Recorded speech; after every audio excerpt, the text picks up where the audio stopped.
ఇక ఆంధ్రప్రదేశ్లో టీచర్లు దండెత్తుతున్నారు. ప్రభుత్వ తీరుని తీవ్రంగా తప్పుబడుతున్నారు. ప్రభుత్వ వ్యవహార శైలి మీద ఇప్పుడు మండిపడుతున్నారు. అనేక చోట్ల నిరసనలు.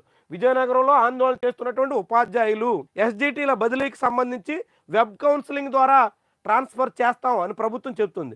ఆ ట్రాన్స్ఫర్స్లో జరుగుతున్నటువంటి అనేక అవకతవకలు, అనేక లోపాలు, అనేక రకాల సమస్యలు ఎదుర్కొంటున్నటువంటి ఉపాధ్యాయులు ఇప్పుడు రోడ్డెక్కి నిరసనలకు పూనుకుంటున్నారు. గతంలో కూడా జగన్మోహన్ రెడ్డి హయాంలో మొట్టమొదటి ఆందోళన ఉద్యోగులు ఉపాధ్యాయులే చేశారు. చెలో విజయవాడకు పిలిపించి బీఆర్టీఎస్ రోడ్లో భారీగా తమ బలాన్ని చాటుకున్నారు. అది జగన్మోహన్ రెడ్డి ప్రభుత్వానికి మొదటి వార్నింగ్ అయ్యింది.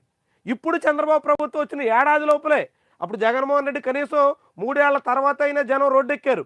ఇప్పుడు చంద్రబాబు హయాంలో మొదటి ఏడాది చంద్రబాబు ప్రమాణ స్వీకారం చేసి జూన్ 12 ఇంకా ఏడాది పూర్తి కాకముందే అప్పుడే టీచర్లు రోడ్డెక్కారు.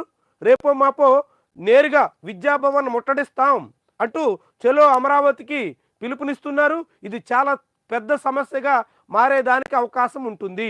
ఇప్పటికే ఉద్యోగులు ఉపాధ్యాయుల్లో అనేక రకాలుగా అసహనం ప్రభుత్వం మీద వ్యతిరేకతగా మారుతోంది. ఎందుకు అంటే ఇప్పటివరకు పిఆర్సీ ఊసు లేదు, ఐఆర్ మాట లేదు, డిఏల సంగతే లేదు, ఎటువంటి సమస్యలు పరిష్కరించిన దాఖలాలు లేవు, ఎన్నికల హామీని నిలబెట్టుకోవడానికి కూటమి ప్రభుత్వం సిద్ధంగా లేదు.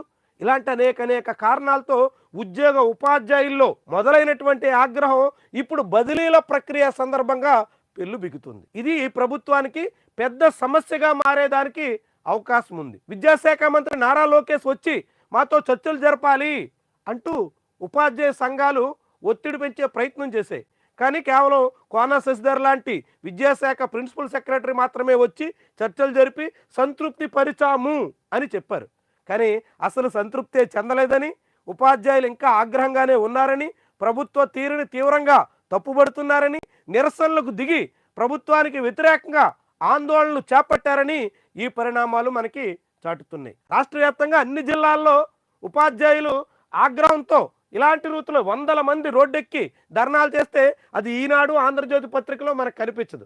విశేషం. ఎందుకంటే ప్రభుత్వానికి వ్యతిరేకంగా జరుగుతున్నటువంటి నిరసనలు కానీ ఆందోళనలు కానీ మనం ఆ పత్రికల్లో చూడం. కానీ ఇప్పుడు ఇది ఈరోజు ఉపాధ్యాయులు పెద్ద స్థాయిలో ఉద్యమానికి పూనుకుంటాం అని హెచ్చరిస్తున్నటువంటి తరుణంలో ఇది ఎటు మళ్ళుతుంది? విద్యాశాఖ మంత్రి నారా లోకేష్ దిగొస్తారా? ఉపాధ్యాయులు వెబ్ కౌన్సిలింగ్లో ట్రాన్స్ఫర్ కోసం జరుగుతున్నటువంటి ఈ ప్రక్రియలో ఎదుర్కొంటున్నటువంటి సమస్యల పరిష్కరించేదానికి పూనుకుంటారా? లేకుంటే అధికారుల మాటకు అనుగుణంగా ముందుకు సాగుతారా? అధికారుల మాట ప్రకారంగా నడిస్తే ఉపాధ్యాయుల ఆగ్రహాన్ని చవి చూడాల్సి ఉంటుంది. ఉపాధ్యాయులు ఇప్పటికే మొదలైనటువంటి అసహనం వ్యతిరేకతగా పరిణమించి ప్రభుత్వానికి తీవ్రమైనటువంటి సమస్యలు తీసుకొచ్చే ప్రమాదం పొంచి ఉంటుంది. మరి దీన్ని ప్రభుత్వం గుర్తిస్తుందో లేదో తెలియదు. ఎందుకంటే స్కూళ్ల విభజన, అనేక రకాల వ్యవహారాలు దాదాపుగా జగన్మోహన్ రెడ్డి తరహాలోనే ఈ ప్రభుత్వం సాగుతుంది అనేటువంటి అభిప్రాయానికి ఉపాధ్యాయులు వచ్చేస్తున్నారు. ఈ వెబ్ కౌన్సిలింగ్ కూడా జగన్మోహన్ రెడ్డి హయాంలో వెబ్ కౌన్సిలింగ్ పేరుతో బదిలీల ప్రక్రియ నిర్వహించడాన్ని ఉపాధ్యాయ సంఘాలు తీవ్రంగా తప్పుబట్టాయి. అయినా ప్రభుత్వం మొండిగా వ్యవహరించింది. అప్పట్లో ప్రవీణ్ ప్రకాష్ సారథ్యంలోని విద్యాశాఖ, ఇప్పుడు కోన శశిధర్ నేతృత్వంలోని నారా లోకేష్ మంత్రిత్వ శాఖ అదే పందాను అనుసరిస్తున్నట్టుగా ఉపాధ్యాయులు భావిస్తున్నారు. ఇది ఈ ప్రభుత్వానికి సమస్యగా మారే ప్రమాదం పొంచి ఉంది. మరి ఎట్లా డీల్ చేస్తారు, ఏ రీతిన ఉపాధ్యాయులు సంతృప్తి పరుస్తారు చూడాలి. చాలా ముఖ్యమైనటువంటి వ్యవహారం.